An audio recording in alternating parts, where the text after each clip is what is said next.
Olá, vou falar neste vídeo sobre probióticos para aquicultura, tendo como base os artigos que foram publicados na Aqua International pelos pesquisadores Raju Ram e colaboradores da Índia em 2023 e um artigo publicado na Responsible Seafood Alliance pelo professor da Noruega Einar Ringo em 2020.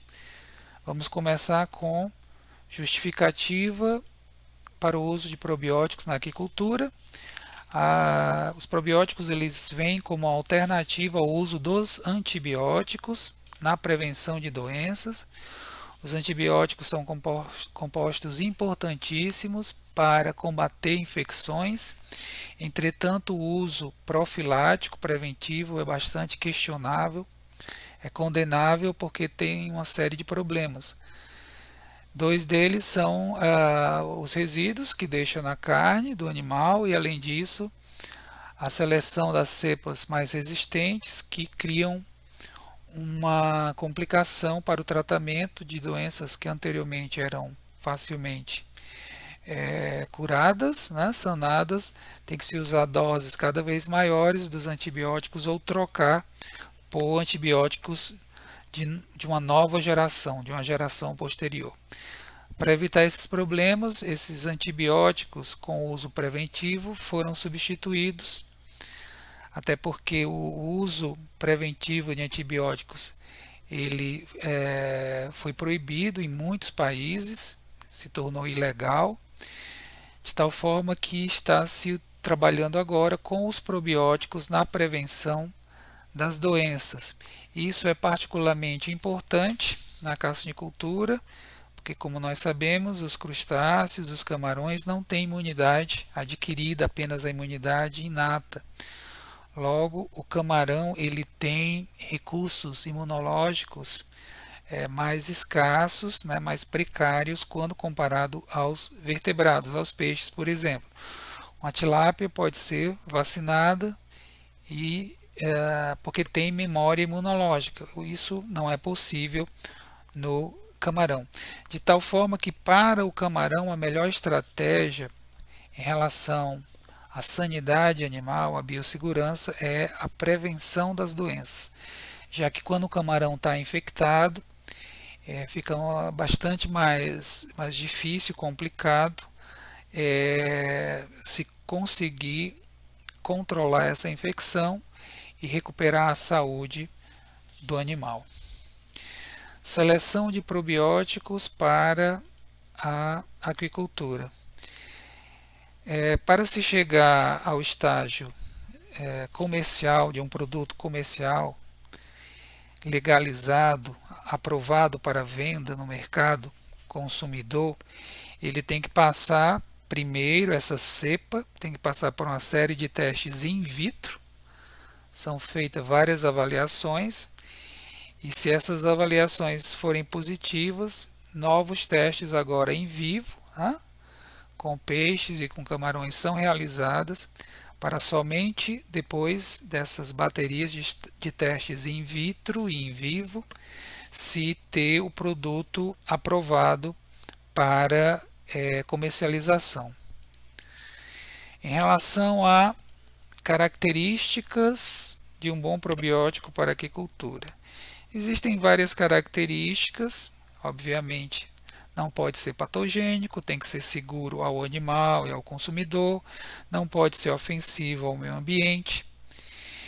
Mas uma das características mais desejáveis e importantes para os probióticos comerciais é a formação de esporos, a capacidade da bactéria probiótica de esporular, porque isso permite uma logística muito mais simples e conveniente nas fábricas, na indústria. Se pode trabalhar com apresentações secas, que têm um longo tempo de prateleira, e não só isso, esses esporos eles resistem às mais diferentes condições físico-químicas, como por exemplo o pH baixo, ácido do estômago, e ele consegue chegar viável ao intestino. Dentre as bactérias probióticas que esporulam, que em geral são gram-positivas, destaca-se o gênero Bacillus, e nesse gênero o destaque é o Bacillus subtilis, que vem sendo muito utilizado. É uma bactéria heterotrófica, anaeróbia facultativa, que, por exemplo, está presente nos bioflocos, vai realizar a decomposição da matéria orgânica, portanto, vai trabalhar tanto na biorremediação como biocontrole da qualidade da água. E, além disso, vai colonizar o intestino e realizar uma função importante quanto à digestibilidade. Temos agora métodos de administração de probióticos em aquicultura. O probiótico pode ser administrado via ração, ou seja, ele ser adicionado à mistura, ou posteriormente, né, ele ser borrifado nos pellets já prontos. Pode ser administrado via água, aplicação diretamente na água, e também via alimento vivo. Isso é bastante importante na larvicultura. Pode-se, por exemplo, enriquecer a artêmia com bactérias probióticas, de tal forma que essa artêmia, esse alimento vivo, funcione como veículo que leve o probiótico até as larvas dos animais no laboratório. Combinação de diferentes probióticos em um mesmo produto. Essa já é uma prática corrente na indústria, não se tem produtos com cepas únicas, se tem mistura de diferentes cepas, diferentes espécies e gêneros, porque se passa a ter um produto mais versátil que vai funcionar nas mais diferentes condições, aeróbias, anaeróbias, em diferentes condições físico-químicas, de tal forma que a probabilidade de sucesso com a aplicação de um produto que traz diferentes cepas bacterianas probióticas é muito maior do que se você trabalhasse com cepas unicepas, como se diz. Modo de ação dos probióticos no organismo e no meio. O principal modo de atuação dos probióticos é a exclusão competitiva.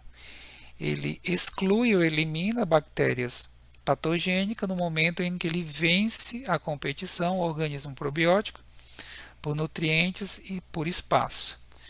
Dentre os nutrientes se destaca o ferro, porque as pesquisas mostram que as bactérias patogênicas apresentam uma grande exigência por ferro. Se não for satisfeita essa exigência das bactérias patogênicas pelo ferro, elas não sobrevivem, de tal forma que se o organismo probiótico ele de modo eficaz conseguir vencer a competição pelo ferro, você tem aí um excelente probiótico.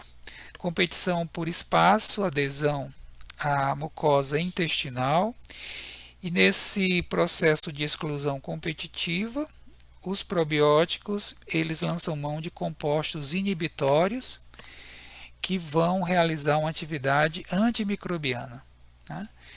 Então, enquanto que os compostos inibitórios antimicrobianos são bastante específicos, um antibiótico administrado externamente, ele vai ter uma atuação generalista, né? Ele vai eliminar tanto as bactérias alvo patogênica como as bactérias benéficas. Dentre as substâncias liberadas pelos probióticos para excluir as bactérias patogênicas, temos substâncias que vão interferir na capacidade das bactérias patogênicas se comunicarem, entre aspas, entre si. É o que se chama do mecanismo quorum sensing. Se descobriu isso, que à medida que o número de bactérias patogênicas aumenta, elas passam a expressar alguns genes que estavam dormentes, inativos. Esses genes só são expressos à medida que a densidade bacteriana aumenta, atinge um determinado patamar. E para isso essas bactérias têm compostos que realizam essa sinalização de tal forma que elas, como se diz, se comunicam. E essa comunicação aumenta a virulência bacteriana. A severidade da doença aumenta à medida que essas bactérias realizam esse quorum sense, né? Esse monitoramento da densidade microbiana que faz com que genes sejam expressos e com isso levem a um maior desenvolvimento, a um maior crescimento e multiplicação dessas bactérias no organismo do hospedeiro. O organismo probiótico ele desmantela, interfere, impede essa comunicação, esse quorum sense entre as células patogênicas, de tal forma que a virulência, a severidade da doença, o grau da infecção diminui. Benefícios do uso de probióticos na aquicultura. São vários benefícios, atuam como promotores de crescimento, tanto porque aumenta a digestibilidade dos alimentos, como porque diminui o estresse pelos patógenos. 2. Atuam na prevenção de doenças. No momento em que o trato gastrointestinal está ocupado por um maior número de bactérias probióticas, bacilos, por exemplo, concomitantemente diminui a ocupação, a taxa de adesão de víbrio, por exemplo, de tal forma que a chance daquele víbrio infectar e causar uma doença no camarão diminui. Aumenta a digestibilidade das rações, as enzimas exógenas do hospedeiro provenientes, sintetizadas, liberadas pelas bactérias probióticas, auxiliam na digestão dos alimentos que foram ingeridos pelo animal. Melhoram a qualidade da água, realizam tanto a biorremediação físico-química como o biocontrole da qualidade da água. Você tem as bactérias nitrificantes, sulfeto-oxidantes, as bactérias desnitrificantes, todas as bactérias probióticas que purificam a água, e você tem as bactérias heterotróficas não patogênicas, como bacilos, eu já havia falado, que vão decompor matéria orgânica, portanto a concentração de matéria orgânica na água vai diminuir. Aumenta a tolerância do animal ao estresse, né? Justamente porque a presença de bactérias patogênicas no trato gastrointestinal diminui. Logo, as defesas corporais elas vão ser menos demandadas, haverá uma menor exigência por energia para movimentação dessas defesas corporais. Em outras palavras, o estresse animal diminui. E uma área bastante não só promissora, como já tem mostrado bons resultados com o uso de probióticos na aquicultura, é a melhora de índices reprodutivos.